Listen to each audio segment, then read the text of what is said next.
بسم اللہ الرحمن الرحیم۔ حکایات رومی، حکایت نمبر 7۔ عنوان ہے بے وقوف ہم سفر۔ حضرت عیسیٰ علیہ السلام کے ساتھ ایک آدمی سفر کر رہا تھا۔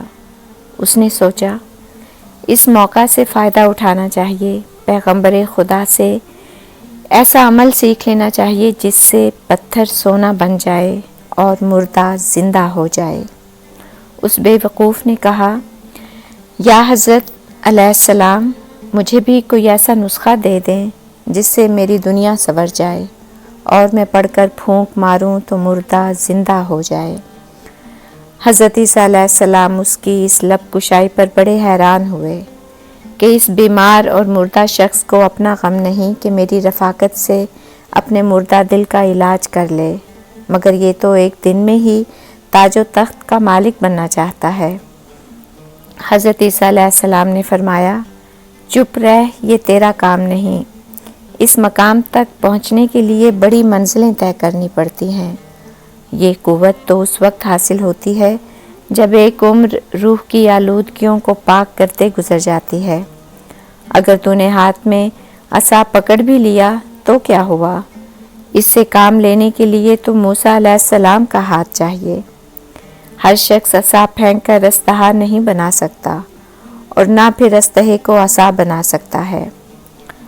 اس شخص نے کہا، اگر آپ علیہ السلام مجھے یہ اسرار و رموز نہیں بتانا چاہتے تو نہ صحیح، میری یہ عرض قابل پذیرائی نہیں تو میرے سامنے مردہ زندہ کر کے دکھا دیجئے۔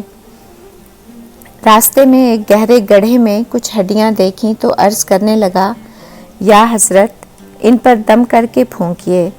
اس شخص کے اصرار پر حضرت عیسیٰ علیہ السلام مجبور ہو گئے۔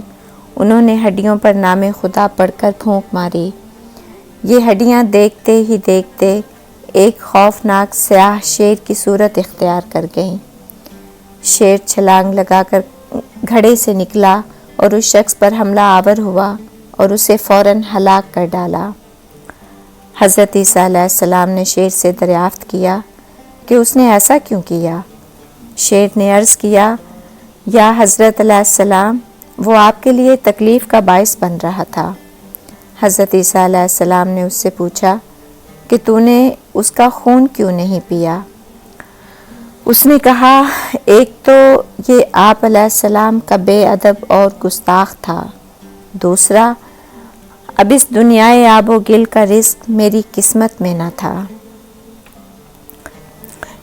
اس حکایت سے ہمیں یہ درس ملتا ہے کہ بے وقوف لوگ اپنے اسرار اور ناشائستہ حرکات سے پریشانی کو دعوت دیتے ہیں۔